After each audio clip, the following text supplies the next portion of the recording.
Ceyhun, yenə də dərsə gecikmisən? Müəllim, sözüm ağzımda qaldı. Yaxşı keç. Tənəffüsdə mənə yaxınlaşarsan. Artıq 3-cü dəfə idi ki, Mənsurə müəllimin dərs dediyi əsas ixtisas dərsinə gecikirdim. Keçən dəfə heç nə demədi. Amma baxışından hiss etdim ki, məndən belə hərəkət gözləmir. Axı mən dərsi yaxşı hazırlaşıram. Sual-cavab vaxtı da fəalam. Nurani çöhrəli, ağbirçək müəllimə qulaq assam da, intizarla tənəffüsü gözləyirdim. Zəng çalınan kimi müəllimin yanına getdim. O əl çantasını götürüb, çıxaq, havamızı dəyişək, dedi. Dəhlizdə yanaşı addımlayır, onun nə deyəcəyini həyəcanla gözləyirdim. Nəhayət o mehribanlıqla, Ceyhun, necəsən? Sağ olun müəllim. Nə üçün dərsə keçirsən? Axı sən çalışqan tələbəsən. Xahiş edirəm düz cavab ver. Müəllim, dərsdən sonra tikintidə usta yanında işləyirəm. Çox yoruluram. Səhər tezdən yuxudan qalxa bilmirəm. Gecikirəm. Valideynlərim var. Mən 9-cu sinifdə oxuyanda atam öz avtomobilində qəzaya düşüb rəhmətə getdi. Anam da onun yanında idi. Sağ qıçını kəsdilər. Səsimin titrədiyini hiss edən müəllim, Allah atanı rəhmət eləsin. Ailənizin tək uşağısan? Yox müəllim, bacım da var. 7-ci sinifdə oxuyur. Deməli belə. Bəs ad günün nə vaxtı? 27 dekabrda da olmuşam. Lap az qalıb ki, düz bir həftə. Mənsurə müəllimin üzündə sanki anamın çöhrəsini gördüm. Yaxşı, dərs başlayır. Gedək sinifə, amma çalış, bir daha gecikmə. Mənsurə müəllimə söz vermişdim. Nə qədər yorğun olsam da çalışırdım ki, dərsə vaxtında çatım. Ad günümdə dərs zamanı o bizə yazılı tapşırıq verdi. Partalar arasında gəzir, tələbələrin tapşırığı necə yerinə yetirdiklərini yoxlayırdı. Mənə çatıb, düz yazırsan, davam elə. Dərsdən sonra mənim otağıma gələrsən, dedi. Mənsurə müəllimin otağına daxil oldum. Məşğul idi. Məni görəcək, qələmi masanın üstünə qoydu. Salamımı təbəssümlə alıb yerindən qalxdı. Dolabdan iri, bəzəkli salafan torba çıxardı. Ceyhun, səni təbrik edirəm. Arzu edirəm, xoşbəxt olasan. Gələcəkdə yaxşı mühəndis kimi ad qazanasan. Mən də baxıb, sevinəm. O hədiyyəni mənə uzatdı. Utana-utana, müəllim, çox sağ olun, əziyyət çəkmisiniz, deyə bildim. Müəllimin belə diqqəti, doğma ana münasibəti məni kövrəltdi. Mənə ağ köynək, qalstuk və stolüstü zəngli saat hədiyyə etmişdi. Hamısı xarici ölkə istehsalı idi. Onun qayğısı və diqqəti məni çox sevindirdi.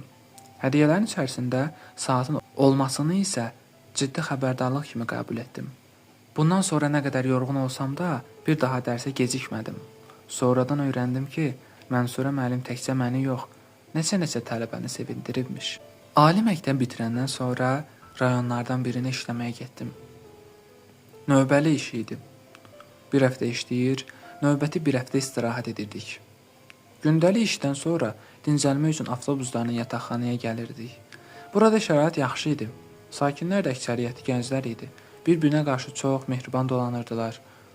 Bəzən 5-6 nəfər bir otağa toplaşar, yeyib içər, söhbət edər, şənlənərdik.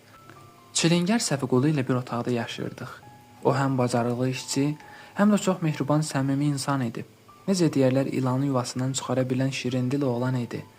Texniki peşə məktəbini qurtarsa da, özünü bilikli, geniş məlumata malik biri kimi göstərə bilmişdi. Bir-birimizin xətrini çox istəyirdik. Hər gecə yatmazdan əvvəl müəllimin hədiyyəsini, saatı, altınamamı qurub yatırdım. Adətim üzrə bir gecə saatı qurmaq istəyəndə onu tapmadım. Səfiqulu da çox narahat oldu. Elə əsəbləşmişdi ki, üzündəki iri qara xal səyriyirdi. Qonşulardan soruşdu. Gördüm deyən olmadı. Dostum bu itkiyə məndən çox üzüldü. Onun necə də təmiz qəlbli olduğuna daha dərindən inandım. Müəllimin hədiyyəsi yoxa çıxdığına görə çox pis olsam da, Səfiquluya dedim ki, bu da bir qismətdir. Narahat olma, heç nə olmaz. İdarəmizin bağlanması ilə əlaqədar həyat yollarımız ayrıldı. Mən kəndə təsərrüfat işləri ilə məşğul olmağa başladım. Pay torpaqlarımızı əkir, mal-qara saxlayır, bir yolla ailəmi saxlamağa çalışırdım. Səfiqulu rayon mərkəzindəki bazarda kartof soğan satırdı. Yolum bazara düşəndə Adətən ondan da alış-veriş edir, bir yerdə keçirdiyimiz gözəl günləri qəribə bir nisgillə xatırlayırdıq. Bir dəfə bazara gələndə Səfiqunu görmədim. Piştaxta qonşusundan soruşdum. Cavan oğlanın cavabı məni sarsıtdı. Dünən günortadan sonra vəziyyəti pisləşdi. Təcili yardım çağırdıq. Həkim müayinə edib Bakıya göndərdi. Beyninə qan sızmışdı.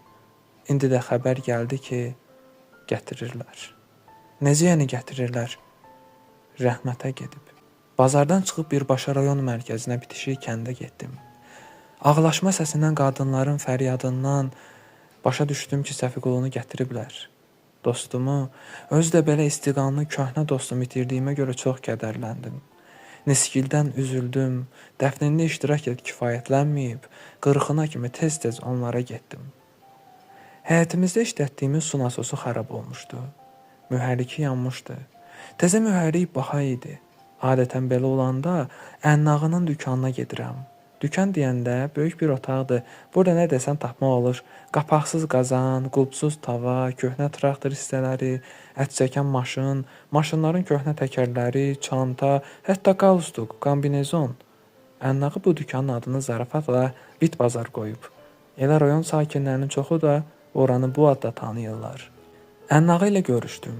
Nasosun mühərrikini soruşdum. Orada 3-4'ü var. Bax, hansını bəyənsən götür. Cavab verdi.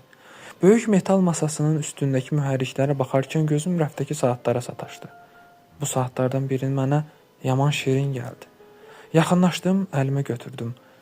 Müəllimimin hədiyyə etdiyi, neçə il bundan əvvəl yataqxanada yoxa çıxan saatım idi. Ənnağa, bu saat hardandır? Səfiqulunun 40-dan 2-3 gün sonra oğlu gətirdi. Bax, o kondisioneri də, ütünü də, rezin çəkmələri də, bu dəbilqəni də ondan almışam. Yerimdə sanki dondum. Nə oldu? Ənnağı soruşdu. Heç, bu mühərriki, bir də bu saatı ver. Ənnağının pulunu verib mühərriki və saatı götürüb çölə çıxdım. Özümü çox pis hiss edirdim. Nə tapdığımı, nə itirdiyimi ayırt edə bilmirdim.